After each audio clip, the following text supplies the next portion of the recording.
Absolutely. So welcome everybody to session 3 of this particular series around the operator for Kubernetes. We had our last session, I believe it was around 4 weeks ago, and now we're doing the follow-up session as well with Matt. Now, in the interim, we have had a Slack channel where we've had a lot of interactions. It's been quite chatty. It's been quite busy.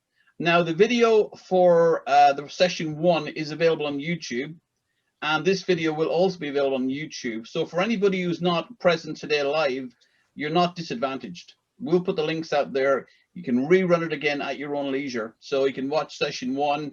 The chat is still going to be live. Go back into session 3. Hopefully that will bring the learning to life, and then we can all move forward. And then we'll see where Kubernetes goes in the future. And heck, we can rerun this when we have a next version, something like that. So just to let you guys know that that's just the link we have for the Slack channel if anybody wants to get in. Now, this session is a joint session between the Splunk user group London and the Fort Worth user group in Texas. So myself and Oliver Hopper run the London one, and Suman runs the Texas one. So Suman, if you want to just say whatever is on your mind. You're on mute. Oh. Awesome. I didn't know I was talking. Yeah.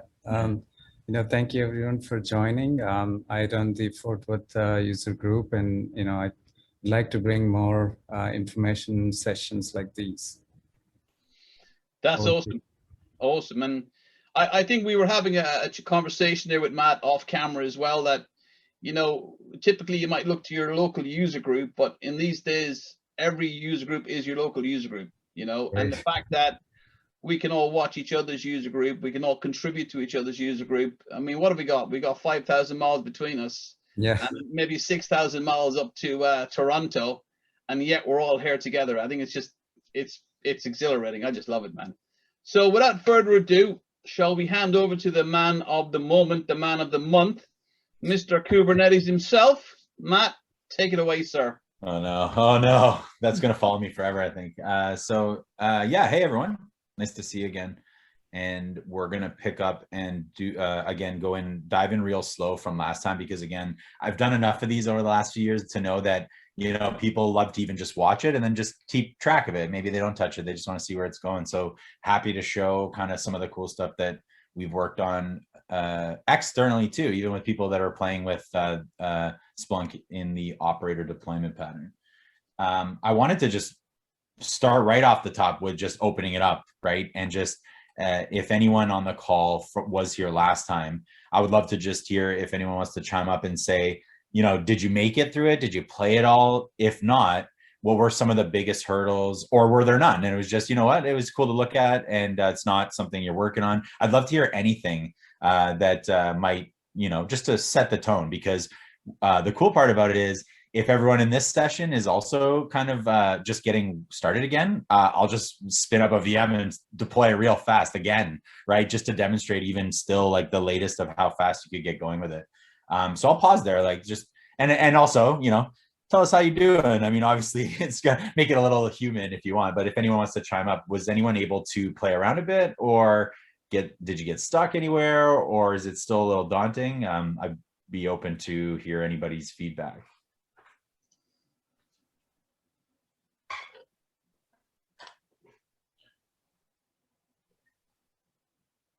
Everybody's on mute.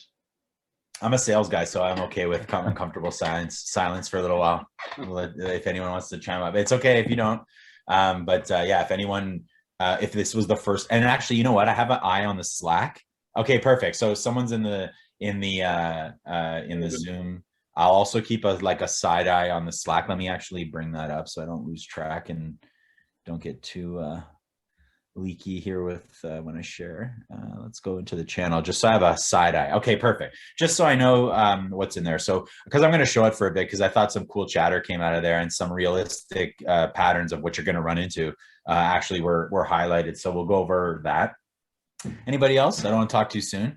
If anybody wants to chime up, I see people are, hey, I'm just here to do some homework. Amazing. Again, like I said, I can run it again. I'll show you a cool little kind of Splunk internal paths that we use, because we can cover some of more like maybe even just like real world topics of like what it takes to get stuff like this done, because, you know, things cost money, things cost time, things, you know, stuff like that. So I'm happy to have open discussion around even just opinions, right? So don't be shy. And again, people always say Kubernetes expert, et cetera, et cetera. I'm a network dude by trade.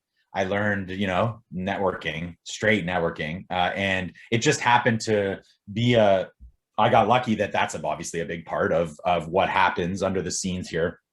And honestly, I had some great teammates that back in 2016, 2017, we were actually talking, Suman and I off camera, that the first time I ever even knew what Kubernetes was, I was on a plane to Austin to go to KubeCon in 2017. And I didn't know. I mean, I knew of it. I did the Google, I did the light look, but to see kind of where it's gone and kind of to be exposed to a lot of it, I definitely, I'll always be the modest one that says, I mean, expert is a you know, a term other people use. I'll just say, yeah, I just don't run away, I guess. I got the last guy standing. Like I was dumb enough to say, yeah, okay, let's try, right? And actually, it's a thing that I want to bring up, that I just saw a lot of future and synergy in trying to make people's lives way easier, beyond even just our own cloud, right? Because again, I'm, you know, Splunk Cloud, right? If you don't have to run it, don't do it, right? Let us help you with that.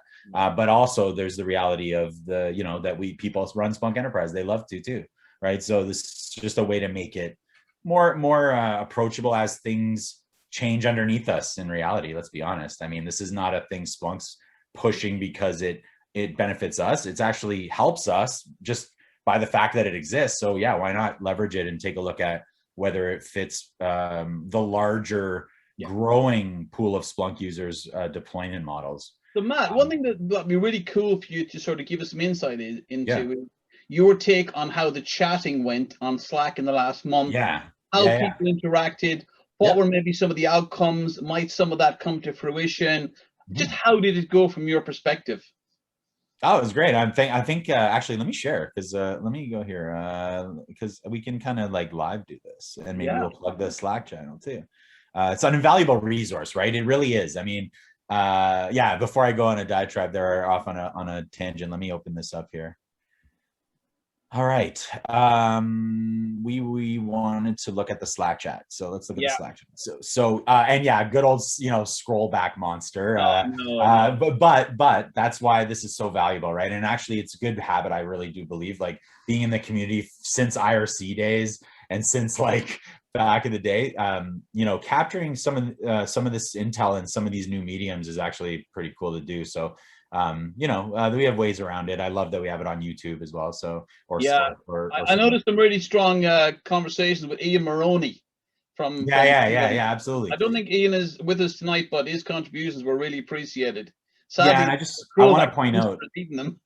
Yeah, no, absolutely. Sorry to cut you off there. Yeah, absolutely. And actually, thanks for starting this. I think you get the benefit of let's see. Where's the info? It usually tells you who started it, but I think someone here started, right, for this session, right? Or was it already there? No, I started the channel before. Oh, okay, perfect. Can you see my screen, by the way? Yes, we can. Yeah. Okay, perfect. So I just want to give a plug to the Kubernetes and Docker rooms as well, because this stuff tends to like go across many topics. So things like the Docker image. I mean, things like, am I collecting data or am I running Splunk infrastructure? Or, hey, I'm a cloud user, but I also run some infrastructure or collection infrastructure. So how can this help me? What patterns can I use that could help me design? And I'm really excited because I do, you know, it's going to be fun to see the next generation of architecture, even beyond Splunk Cloud, right? What runs around it as well, and in other places, and on-prem and on the edge and things like that, right? And someone's waiting for admission, by the way. So I just want to give a plug to the Docker room and the Kubernetes room. Again, the operator room is probably best place to start if you're deploying with the operator, duh. But yeah, Docker and Kubernetes room. If it's more of a nuanced discussion, you know, you can also check there as well. There's been some great folks that have jumped in and you know, dove in head first. So thankfully, Kyle's chat is still here. So I'm going to start here and shout out to you know, Ms. Burwell, shout out Becky Burwell.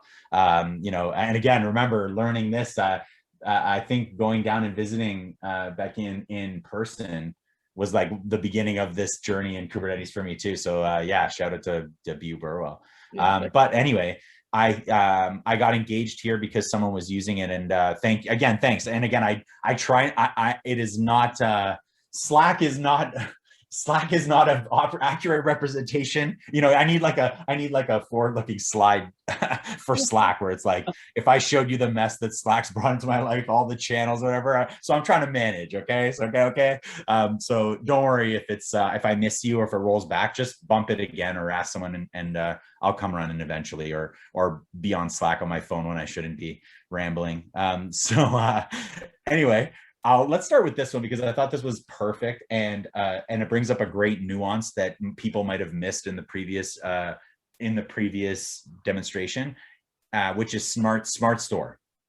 And I loved the chat. I've always been a proponent of the Slack chat. If you're not in the Splunk Slack chat, if you can't get in there for reasons, you know, for work or whatever, it's worth like getting in on a little hacker machine or whatever, because it's just such a, you know, great community. But I won't gush too much about that. You all know that's why you're here.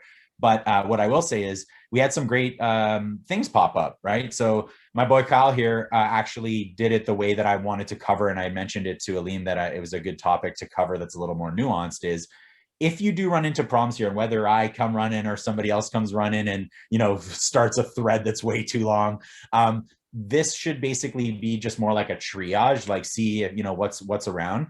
And then ultimately you want to get in the habit, even if you're not a coder or a developer or whatever, of just like, and it's funny because we're talking about how we enable even Splunk SEs or like Splunkers about navigating a repo or a project in this day and age, right? And some people might take that for granted, right? Actually, and I'll pause. Actually, let me pause for a sec. So of the people on the call, how many people would like classify themselves as like Splunkers or analysts or somebody? And how many might be like, are there any that are, because I think last time we had people that were Kubernetes centric and maybe not even Splunk centric. Does anybody want to chime up? Like, or does anybody know the names? Like, is it one or the other in this room as a litmus test? Like, I was a developer for the last 30 years on and off. So yeah, love it. Yeah. Anybody else? Like, is anybody coming at this from like a early days on the Splunk side and then early days on the Kubernetes side, or is there some that? And again, you can talk in the chat as well. The Zoom chat is fine if you have to be quiet or off mic or whatever. But let me know. I won't hold it there, but like let me know, and I'll just keep it in mind. And because the reason I ask is just, I don't know, it's funny to see the different entry points into Splunk these days, right? You have people coming into Splunk because they were told, yo, it does this great stuff for me for this other team, and you got to check this out. Or they're just, you know, yeah, perfect. Splunk admins, good. So Splunk admins, you might be coming at it from hey, the data center's kind of changing around me. Like, how does this look for me in the future? Whereas some of the DevOps teams like, this is what I know. What is the Splunk thing? Yeah, sure, that looks good. So it's fun to see where people are. I would say most of my early experience was with a good mix of both, but not always. Sometimes it was a DevOps team that was just like, yo, we want to try this. We run Splunk Cloud now. We want to run a little bit of stuff on-prem, a dev lab or whatever. But also, you know, good old Splunk admins too, right? That were running on regular environments, kind of looking like, well, how does this help me? Like, why do I need to pay attention to this? So we'll cover some of that today, right? So like some things that, because again, like scalable HF layer, anyone? You know what I mean? Like, get rid of the deployment server, anyone? You know, make it. What's that big Slack hack we've always talked about putting deployment servers behind load balancers? Like, it's become this, like, you know, this tribal knowledge in the community. So like being able to really re-question some of these architectures in a good way. Like, it's not one's better than the other. It's just, hey, this is the reality of places we walk into now. So anyway, I'll pause there for a sec. And share my screen again. I just wanted to take an eye. So we got some Splunk admins. We've got people that have been Splunk admins at multiple employers. I've noticed as well, we got Chris on the line, and Chris is from Shazam fame. Oh, no doubt. Yeah, excellent. absolutely fantastic to see Chris on the line. Excellent. So yeah, and again, just be let me know, because if there's people that are Kubernetes centric and you have some really specific questions about that will unlock in your mind, like, oh, okay, I know how I would go around playing with this. Or the other way around is fine too. Hey, I'm a Splunk admin. I don't really know any of this. How can I just like pull the string on this real simple and like, you know, start to learn, right? So again, I was making the point of the repo is so important. And again, it's not just this project, it's for almost every project. I mean, you know what? A lot of my day as like even doing research or like development is like watching Twitter and seeing these Git repos be shared of like, hey, this is this new tool that does like kube cost analysis or like, and that's the world we live in, right? You're going to find these tools that as Splunk builders, we can kind of bolt together in a pretty amazing way, right? And so that's going to happen a lot in here. It doesn't mean you have to be a super developer, but why I'm bringing it up is because of this good little tab right here, issues, right? Before I click on issues, again, releases is also something I would like get used to, like clicking into a GitHub repo and like, oh, okay, these are all the actual, these are the actual Splunk, the real champions behind the scene doing the works to get this stuff through things like continuous development and testing and security and lawyers. Right, that's a fun we'll talk about that in person one day. Right, but again, any questions on this stuff is probably being force fed to you anyway, I would imagine, in your jobs. Is that true? Is like everyone kind of like at the point 5 years later from when I started at Splunk, where Git is kind of like, it's kind of creep in whether you like it or not? Is that a true thing? Anybody? And feel free to chime in. I believe it is. I mean, it is for me. I was never a developer. I've kind of been more from the ops to the dev side than dev to the ops side, but I was always around developers, right? I was always, working with them and then taking it into the real world and like seeing if it actually worked like that.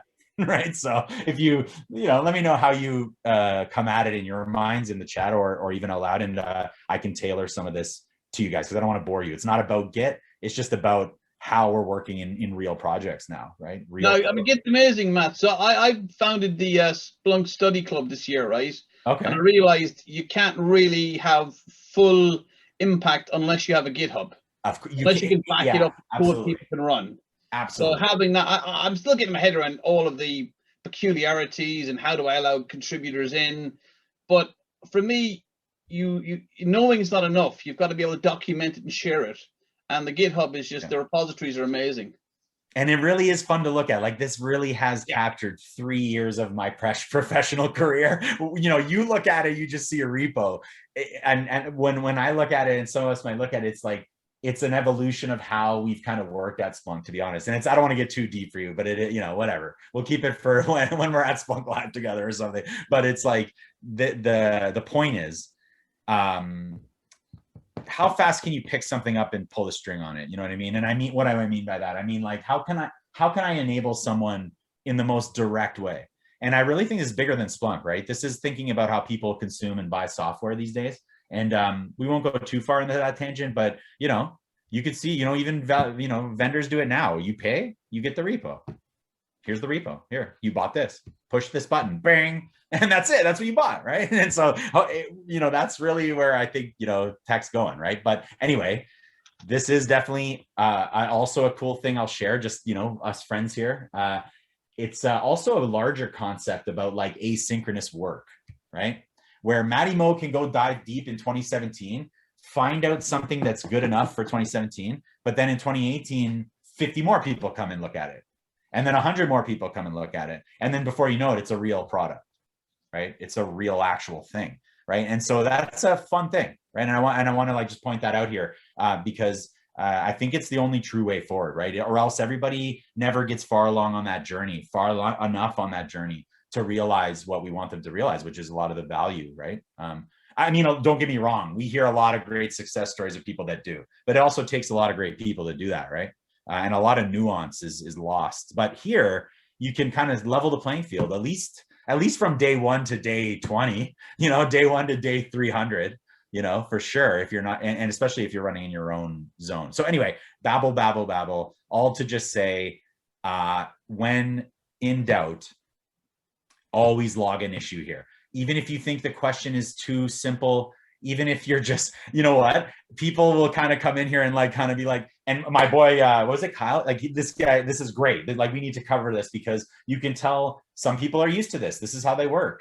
This is exactly how they want to interact with a vendor. They don't want to talk to somebody on the phone. They want to just go in here and say, hey, this sucks. He didn't say that, but and some people do though. And I was going to make the point of, I would rather have someone come in here and log a shitty issue pardon my French. Sorry, I forgot I'm on YouTube. Sorry, peace and love. Peace and love. You're not monetizing this anyway, so we'll be fine.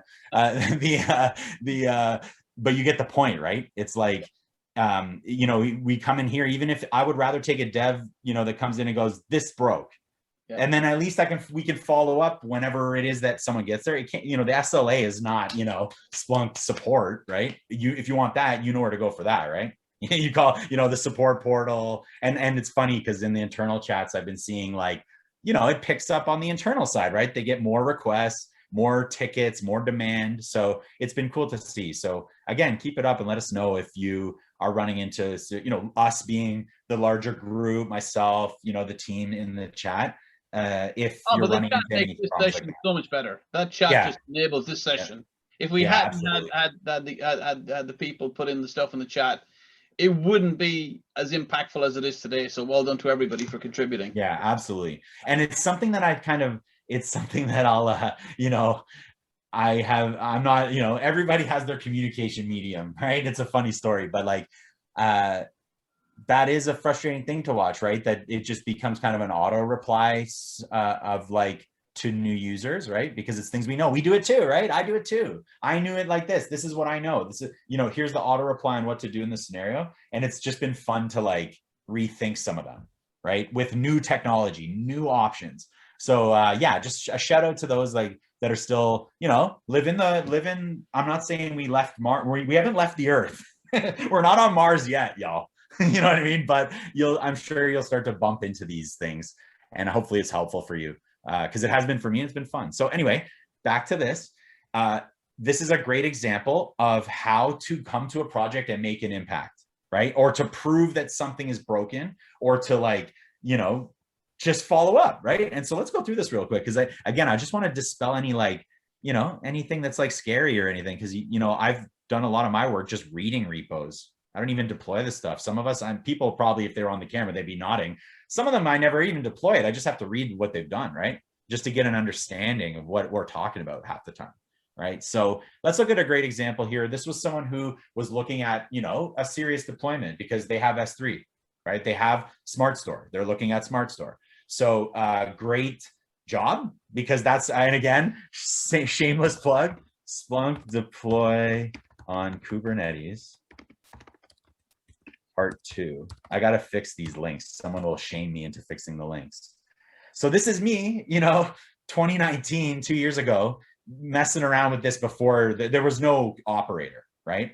And so it's just fun to point out that, so why I'm bringing this up is because even though it's 2 years ago and it's a blog, it's still underlying this, it's still exactly what's going on. And I know that some people really like to see the bespoke thing before it gets automated. And so that's the only real reason I'm bringing this up, because again, I would always point you to the latest and greatest, but this is also good for like, you know, to see where kind of it's come from. And some people might like the blog format as like a bite-sized piece of information. So let me put this in the chat. And with the risk of confusing you, I'm just saying, you don't do what I did in this blog, okay? If the operator never was a thing, yeah, sure, try it, right? But the operator's a thing now, so just to be clear that I said that. But in the chat, and actually I'll put it in the Slack chat, and if someone wants to put it in the Zoom chat as well, if you don't mind. Again, it's life and journey, Matt, yeah, and this just reflects life. And it's very look, and I made it as approachable as possible because it's just a blog, right? You'll lose people. Like even the marketing team will tell a Splunker, "Yo, what are you talking about, dude? you gotta like make it like this, right?" And so again, what I just want to point out here is the SmartStore section and how we have expected customers to deal with apps. Okay, so we're gonna go 0 to 100 here. I've been talking, but again, I just want to like loosen it up a bit because I know people haven't dove in all the way. So I want to cover some topics too. So if you guys want to speak up or see something, holler. Okay. But let's cover the SmartStore one because it's pretty cool. In this old blog, what I had to do, because there wasn't like full-blown automation yet, and even though there was the Docker Splunk image that it had the ability to install apps, my bias is I know Splunk admins. I heard in the chat, I was watching people in the chat, like what was the feedback of, do you want to have a web server that hosts a bunch of apps? And so when Splunk comes up, it pulls those, and they were like, what are you talking about? So I was like, never mind, right? Never mind. And so what I did in this blog was I made it as manual as possible on purpose, so that it would give the confidence to click, right? And so in this blog, what it does is, in the part 1 of the blog, I deploy Kubernetes, and then in the part 2 of the blog, I deploy Splunk and an app, right? And so again, when Kubernetes is done right in a few years, we probably won't say it anymore, right? You won't even know it's there. It just becomes a fact of life, like VMs, right? But ideally, you're just building this known Splunk deployment. So everything you're learning in Splunk education still flies, right? This is still Splunk. It's still a monolith binary. It is not like a chopped up microservice that you're running here. So don't be scared, right? Like inside, when you look all the way down to the bottom, it's just Splunk, legit the same tarball, right? Okay.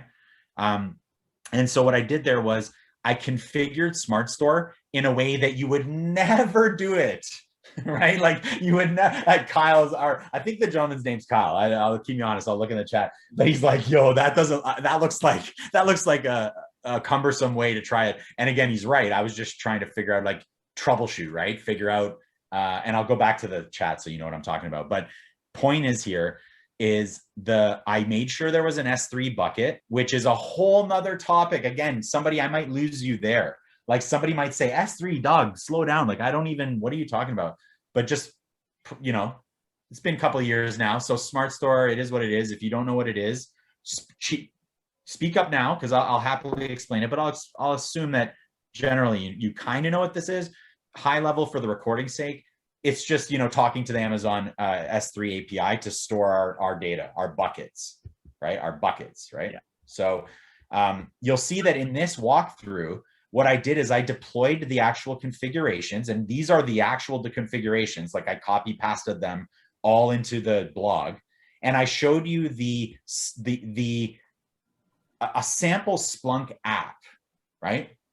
And in that app, you have, a Splunk admin will be right at home. Oh yeah, my indexes are there, right? That's where my S3 config is going to come in a minute here, right? Oh, some inputs and props and transforms, because Matt knows what he's doing. So he wants to, mess around with some of this Kubernetes data or do something, right? And then obviously metadata, which was permissions, right? Who has read-write access to these things. And so you'll see I made my metrics. I made my indexes, my inputs, a little like tip here, just for, again, user groups. I love just sharing like how we work day to day. Little shout out to the HTTP event collector. Again, another topic that might be new to some. The token can be anything, right? And so even though we recommend you use the tokens that are generated, or some sort of automated like token generation, like that follows like a GUID pattern that we're using here. I use this as a developer or someone who's playing, where when I'm pulling the string or deploying like short-lived environments, hey, that's an easy token, right? It's an easy token to remember. So just pointing that out. Again, some things people may not know if they're brand new to Splunk too. Yeah, actually, Matt, I just want to throw in one little thing, right? And sure. In terms of SmartStore, if you want to move some of your data from Splunk to SmartStore, just to point out, it's a one-way journey. Yeah. Now, once you go out of Splunk to SmartStore, there's no coming back. But that's just an interesting point, just a reference for the call as we just, we're on the point. Yeah, and again, this is a whole. If we do anything here, we inspire another meeting on SmartStore, right, or another meeting on whatever. So definitely, if absolutely. Like it is mandated, in fact, for production Kubernetes environments. Okay, and so that's one big item that I would just like, hey, as of Thursday, May 20th at 4 p.m. unless otherwise, and then flash forward-looking statement, like unless something else comes, like it's the only way to do it, right? So again, yes, will everybody be able to adopt like that? No. Do people need a bridged approach to that? Absolutely. But even in our Splunk docs, there's actually some documentation on how to bootstrap and migrate folks from like traditional CPU and disk bound environments to something that releases the compute and store. But calling that out right now, Matt, is fantastic because you've nipped it in the bud if somebody was going to do a lot of work and discover that later. Yes, now absolutely. The video is just fantastic, so thank you for that. And remember, like, persistent storage has been one of the big like elephants in the room for these workloads since we started getting into this game and going to, you know, trade shows. If you look enough in Google, you'll see me talking. Not that you need to hear me talk anymore or Slack anymore, but like at an OpenShift summit in California, where we were early days, like Mike Dickey had only written like a 0.1 proof that this was even like a thing, like it even could even exist. And I only bring that up to show that in that same event, we were presenting with other users or cloud native companies that had found out these same challenges because, hey, data's heavy, it has gravity, all the things you hear about from Splunk's value prop, right? Velocity, you know, variety, you know, the spiel, right? So yeah, so we found ourselves trading notes with, you know, big analytic teams that are in big companies that you know and love, and seeing that they're having the same challenge of like, you know, we have this app that has this monster reliability on data, and how is that going to live? And so it's funny because while we all want to do everything right, you know, now, and this has been a great lesson for me in my career at Splunk,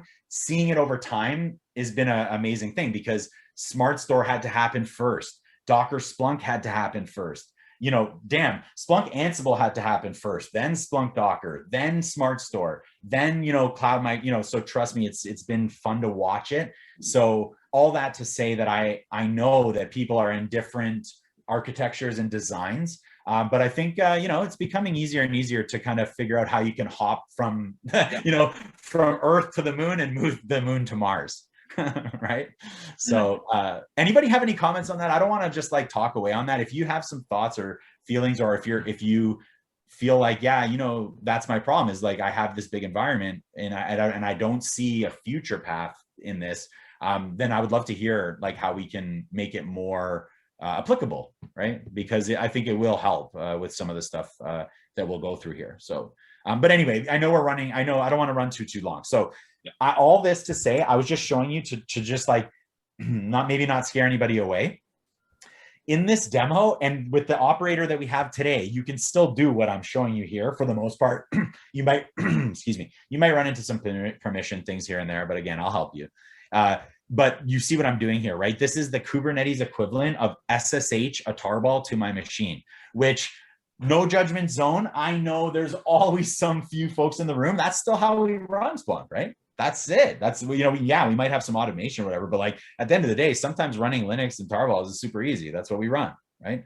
So this is all I'm showing you here, is that I was copying in ultimately an app that the operator instance would use, okay? And then what I actually did was I literally went to the UI and triggered a rolling restart, which is this how you do it today? No, absolutely not. But this is how you run Splunk normally,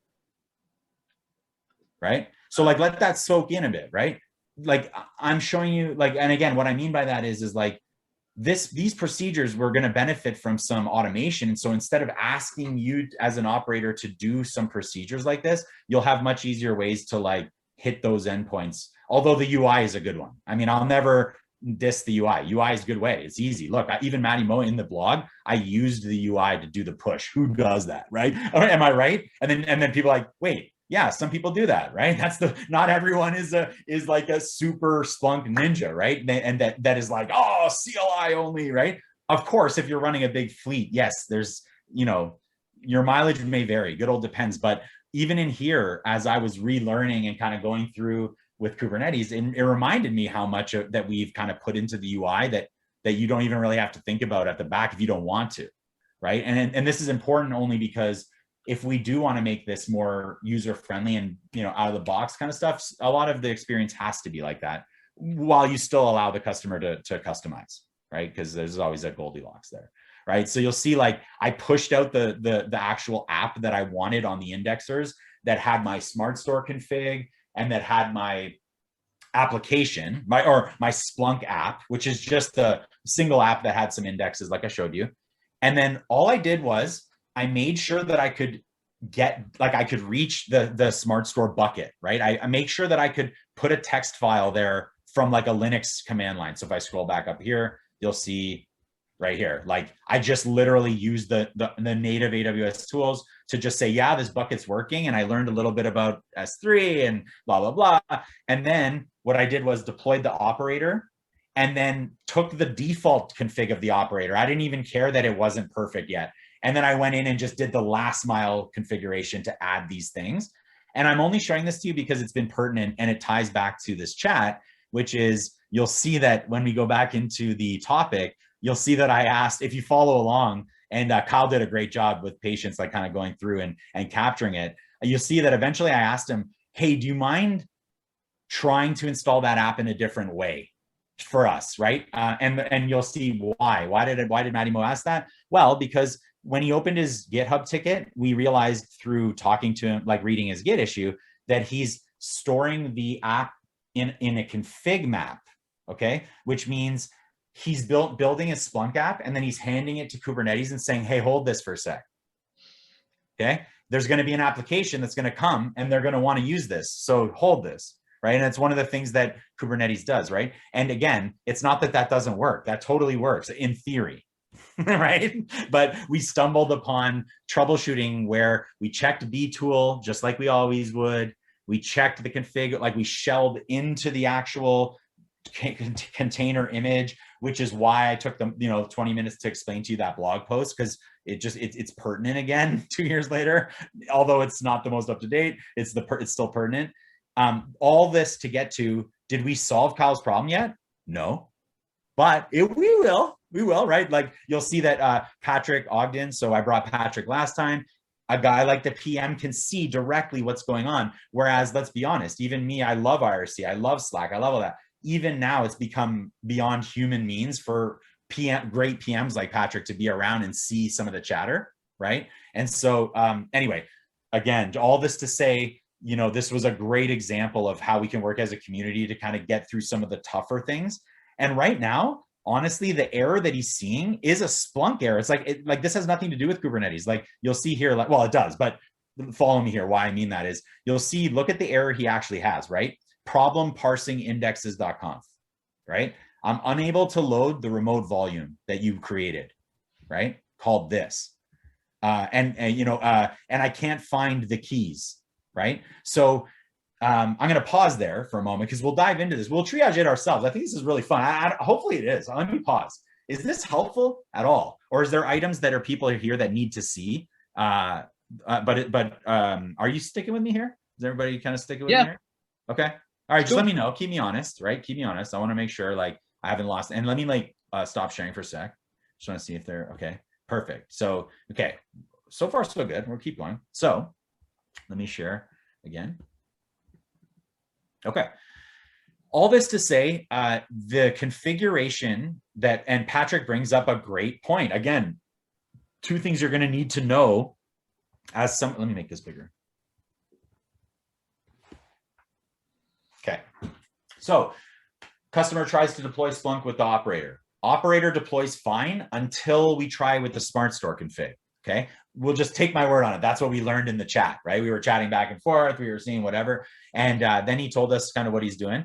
And now Patrick came and was like, hey, he did a great job. He gave us the YAMLs that he was using. And again, this is some of the great ways that we can help each other, right? We can all help Splunk if we come in here and just go, hey, by the way, here is the, scrub out your details, obviously, but don't take it for granted just showing us how you were doing what you were doing, because it can be as simple as someone looking at it and going, oh, just change this, right?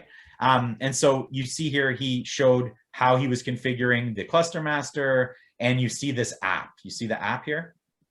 So this is a great way to triage this, right? So I'm going to go deploy Splunk. I'm going to deploy it with an application pre-baked because I need my SmartStore configured, right? And so this is similar to what I was doing in 2019, but this is the real way now. This is the Splunk Operator 1.0. How do you mount apps, right? And so what he's done is he's mounted this app called SmartStore that, like I said, is created and housed in Kubernetes control plane. And he's able to call it in his app and say, hey, bring that bring that app here. I want to use it in this container. Okay. Any questions on that? I'll pause there for a minute because I know I go all over the place, 0 to 100. But oh, here, let me give you this too. Yeah, I know it's in the chat too, but I know some people might just be on Zoom or on their phone or whatever. So let me just put it in the Zoom chat. More chat. Zoom chat. And so here's the issue I'm hand waving at. And again, why I'm concentrating on this is because the operator works. We know the operator works. Trust me, you run it way too many times. It costs some moolah, and we'll cover that real quick before we leave, because it's also a barrier to adoption. But I just want to pause here and say, this was a great example of him sharing what he was trying to do, right? What is it that you're using? And this is the new world, right? The new world of like talking in YAML, where you don't really need to know how the Ansible and all that happens, but you know that you're trying to declare something and it's not working, right? I'm supposed to be able to use SmartStore. I tried it, it's not working. And so he gave us the configs. We'll also work on things like instrumentation and observability of our own stuff. So, you know, new school btool, how do you collect btool from these places? You know, can we have another app that we just run all the time that's watching our stuff? You know, you can imagine the rabbit holes there, right? But what I wanted to point out was Patrick came in and again, stuff that we want everyone to know, right? And this is kind of stuff that, you know, helping folks out is great in Slack, but it's also great to hear from the people that have their butt on the seat, that's on the line of delivering the thing, right? And so here you can see, you know, hey, while you could do this, right? We're working on the app framework, right? And so right now, do you mind just using the app framework that we have, right, already in there, right, just to see if it works, right, instead of the just to see, right? And again, how we're going about how this will work. And I guess future looking statement, let me go get that slide. I'll find it somewhere. I think all Splunkers carry it tattooed on their body somewhere. But eventually what we want to do is, you know, be able to rethink something like when Kyle has an app with a SmartStore config, he puts that on a durable store like S3, and that gets pulled in instead of handing it to Kubernetes, or instead of needing to have a lot of like middleware, right? And so these are things that, again, I feel I'll share with you as my friends and infamy on YouTube. Forward-looking statement. Call the lawyers. This does not mean this will not impact stock price. But I point this out because these are the little nuances, right? These are the little things like, okay, so like if I want to make this thing fly with the apps that I like, I'm going to have to know, okay, to get my bootstrap Splunk config correct, but then also have a think about how I want to integrate, you know, app building, Splunk app building into this.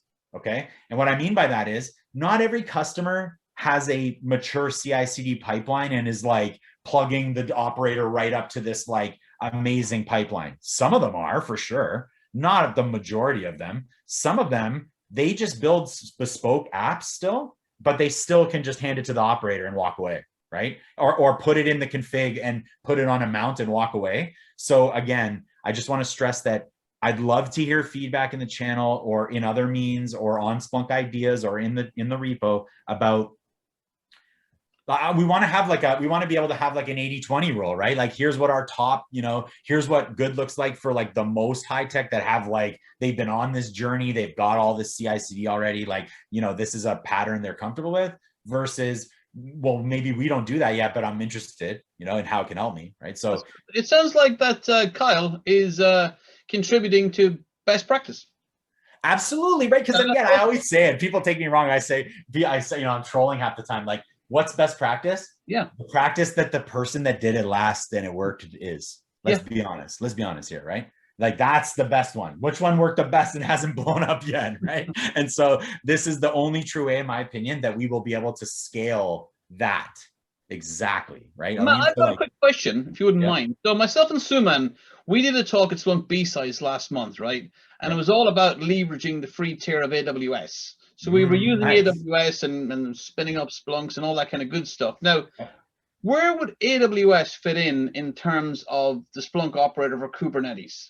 Because we've covered AWS already, and there's a video out there. So if somebody thought, well, this is cool, I like what you guys did, but then how do I use Kubernetes on AWS? So what would be the quick way into that? You know what, man? This is too good to not share. And I know we're coming up on it, but I have to plug this. I mean, I was on LinkedIn and I have someone that it just came across in my feed where someone from another customer, like totally unrelated, this gentleman here, James Nichols, is actually doing a Twitch stream tonight at 9 p.m. that of Splunk on EKS. And this is totally unrelated. This is no ad. This is not spawn. What do the kids say? Like not sponsored. The stream is not sponsored. And the guy's using Starlink. So I had to chat, right? I had to be like, how could I resist, right? Like I was like, this could be the first Splunk operator deployed from space, maybe. Because you'll see, like I said, let me check on some of our client lists first, right? So that's a shameless plug, but just again, it's on EKS. And so why do I say that? I say that to come back to here, to our Splunk operator, go to the docs folder. And what you'll see is that when you get into the getting started, there's like kind of the more succinct language now that the product is Splunk supported, community developed. And you'll see that EKS, Amazon EKS is one of obviously, first of all, that blog in 2019 is on EKS, right? That the first time Matty Mo ever did a blog on Splunk on the operator was on EKS like 3 years ago. And again, we can run on GKE, we can run on all the AKS. We're not leaving anyone out, right? But EKS, how does it fit in? Or how does Amazon or fit in? It's where we deploy and have been deploying for a long time, right? So can I just pull you back for 1 second, Matt? Yep. So when we did our talk, we talked about standard putting stuff on EC2. So EKS, what's EKS? Great question. Yes, perfect. So let me show you. So EKS is like buying Kubernetes off the shelf rather than you building it, right? Whereas, and so the EC2, this is all going to tie, this is a great session. The EC2 comes in because I know I don't want you guys to have bill shock, right? With all peace and love to our partners, like it costs money to run workloads, even on the free tier, right? Like free tier EKS ain't going to last you long. Right? Let's be honest, right? Even GKE, you'll get a couple days, AKS, you get a couple days. Eventually, you're gonna have to decide what you want to do, right? Which is normal, right? It costs money to run that. And so what I mean is, if you are at an enterprise and you're gonna deploy Splunk on Kubernetes, what you should be doing is kind of reaching out to the COEs in your org and finding out which brand of sports car you like to drive. I guess I'll put it that way, right? Like, which one is available at your disposal in your organization as an investment? Because let's be honest, that's where you're going to end up running regardless of how many things I support, right? And so EKS, I'll find the docs here. Hold on. It's in it explicitly calls out in the documentation where we say, hey, look, we cannot possibly test every single permutation of Kubernetes you're going to find in the field. Just like Matty Mo's Micro K8's EC2, Patrick Ogden and the support team, they're like, yo, Matt, why are you showing them that? That's not our supported thing though, right? But there's a difference, right? There's a difference between knowing what's happening and testing it and touching it, and then adopting it in like an enterprise. So AWS EKS would be where we would frequently deploy as a big production deployment, because a lot of our customers are adopting one of the major brands, right? Whether that I listed before, right? The reason I bring up and plug EKS a little bit extra, it's been around a long time. So we know it, Splunk knows it, right? We use it. And again, I'm trying to find it in here. Someone keep me honest if you're, because I'm babbling away. There is an actual spot where we actually call out specifically that we test on Amazon EKS, Google's Kubernetes service, Azure, and let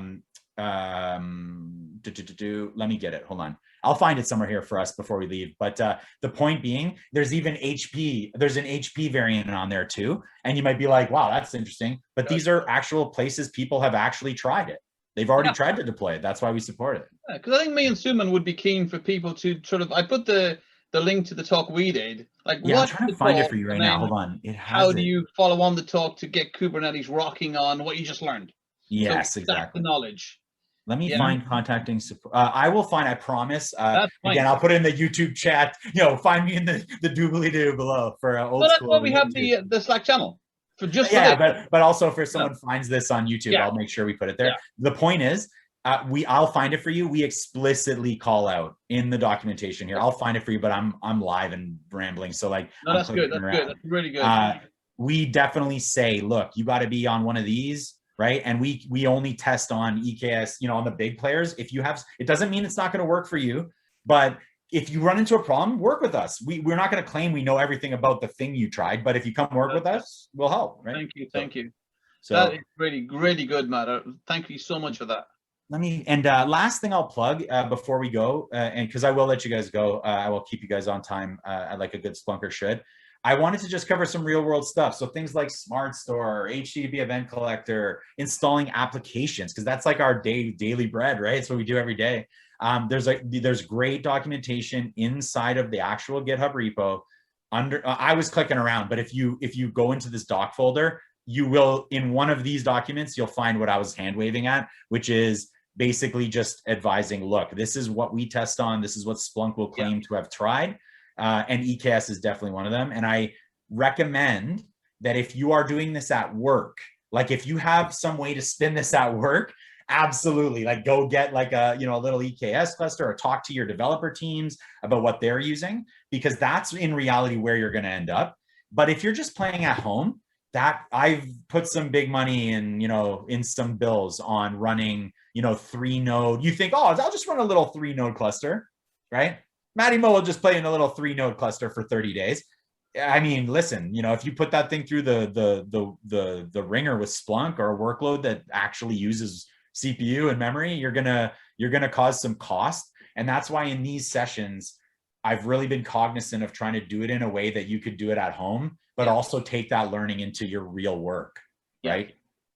So good call out. I will definitely, I'm sorry that I can't see it, but like, I know it's somewhere here. I'll find it and put it in the chat. So at home then, if we have like a spare server knocking around at home, would you suggest that we spin up a Docker image, or what would be the way at home? No, like I would say, like keep it simple. Like if you're like, don't get stuck in kind of troubleshooting like mini. That's why I say don't use Minikube. No hate, peace and love. You can use Minikube if you want, but again, you're gonna start troubleshooting things that like don't apply. Like no one would ever do the thing you're bumping up against. So like, it's one of those things, you know, if we all want to be good engineer citizens, like don't optimize things that shouldn't exist, right? If you're not going to use that, like, you know what I mean? Like, you know, so we've stayed away. Oh, here it is. Yes. In the clutch. You got it, Aline. You got me stumbling around to the right spot. The prerequisites for the operator, you can see it's a list. Yeah. Gotcha. And so I would recommend if you're doing it for work, call your friends, call us. We'll come in with our partner teams and make it easy for you. If you want to just do it at home, don't make your life hard. Use a VM, install Ubuntu, and use the micro K8s or a K3S or like whatever little you know, easy walkthroughs you can have. And I guess what I'll say is we're coming up on the hour. There's so much to talk about, right? It's just, but it's so exciting to see things like this. Like this is completely organic, right? And this fellow is going to experience Splunk for the first time, not in the way that we did when we started, right? And he knows it. I chatted with him a bit. He knows the old school way, but you can see, like, let's see what James is doing these days. Lead DevOps engineer. Interesting. Okay. So maybe Splunk is a little bit more relevant now because it runs like this. Right. So again, just things to point out in the chat. And so let's have a chat. If you run into it or you want to get started, I'm in the Slack chat still. That's awesome. So Matt, that's just to summarize, and that's wonderful. You've kind of given us a call to action. There's a few next steps we can play with. EKS was a really good find. The video's coming up by that other esteemed gentleman as well. So what I like is that you've kind of done it in video 1. You've done the Slack. You've done it again here, different slant. And now you've given us a place to go. And the Slack channel still is alive. Yep, we're still there. We can play this video back slowly, fast, at our leisure, ad infinitum. So this is a really good educational resource for the community that you just helped to create for us, Matt. So this is exactly what we wanted to achieve out of this session. Oh, I'll be copying it. I'll be copying it in Toronto user group. You're all welcome. We'll go to some Canadian user groups too. But yeah, absolutely. And remember, that's why I wanted to take that first section of the session just to remind you. This was not done overnight. Right? No, this didn't come out of nowhere. Right? No, and you know, I think you've also maybe given us an idea of maybe for a future session, and that might be on, hey, GitHub. park Splunk for a second. GitHub. How does that work? How would you get I can that? tell you for a fact, it's one of the #1 Splunk idea voted things. Yeah. Give me version control. And Yeah, if it yeah, sparks a good debate on a GitHub on whether does that Splunk's job or should we just be integrating with tools like this? So that's a good one. That's a good one. No, I mean, to be honest with you, you might know Splunk, but you need to know Linux. You need to know maybe a bit of Amazon for S3. You need to know a bit of GitHub. There's so many things you need to know. I think this section is quite good just to get the kaleidoscope flashing at us so we can see what we no one's expecting you. We're all learning. Even DevOps engineers are learning. So like, even if you don't specialize in those things, start to take it to work and think about like, who does? Because if you don't, somebody does. That's good. I Suman, do you have any closing comments, Suman? Yeah, so I actually, Maddie, I actually went through that Kubernetes Splunk Connect for Kubernetes and deploying Splunk Enterprise. The blog? That blog? Yeah. It was perfect. I didn't know about Kubernetes, but let me try it. So I used the commands one after other. Everything worked perfectly, and I was able to log into the cluster master and see it. I was like, man, this is awesome. And remember, that's how I came from. That's literally how I learned it. So I don't know any other way to help pass it on than the way I was like, look, I know Splunk, I know some networking, I understand kind of what this is all about. Let's look at it. So thanks for that. And again, don't do that. Like, read the blog, but use the operator repo. Read the blog, and I'll definitely go. This is gonna make me go update that and go like, hey, Matty Mo says this is good. Read it, but go here now. Right, go here to the latest and greatest. So thanks for pointing that out, Suman. That's how I wanted to make it. It's not how would I run this in production. It's how do I even explain what I'm trying to run in production? I don't even what am I even trying to run in production? So thanks for pointing that out. That's what that blog's supposed to be. Right? Yep, so that was awesome. Yes, thank you. Right. And just to close it out, look, if anybody on the chat or is listening on YouTube now, if there's any topics that you'd like us to cover in the future, just hit myself up. Hit up Suman and we can make it happen. Whatever the topic is, however ancillary to Splunk, we can put it together, make it happen, and we can all kind of get our knowledge cooking together. Well, I'll at least take away that I will definitely go back and see if I can watch my YouTube videos over the last 2 years, and then I'll put it all together, and then I'll dump it in the chat if you want to like go through that. Put it on the Discovery Channel. Come on, it's going to be that good. But thanks again, everyone, for having me. This is amazing. And again, like, I'm not kidding. I'll be telling about these user group meetings to some of the Canadian ones and other ones I do. And I thought, they were really well done in succession. I think it's the only way that we'll be able to stay in contact in a way that people will be able to pick it up at their own speed, right? So no, it is very special. I really respect and appreciate your time you put in today, Matt. It's amazing, and it's the gift that keeps on giving. People will watch this video, watch the series of videos, take home some good knowledge, and move it to the next level. That's what we want. Let's do it. We want the learning outcome. So look, I'll wrap it up there now if everybody's cool. Yep. And thank you so much to everybody for attending, and we'll see everybody very soon. Thanks, everyone. Thanks, everyone. Good. Bye now. Peace and love. Bye, everyone.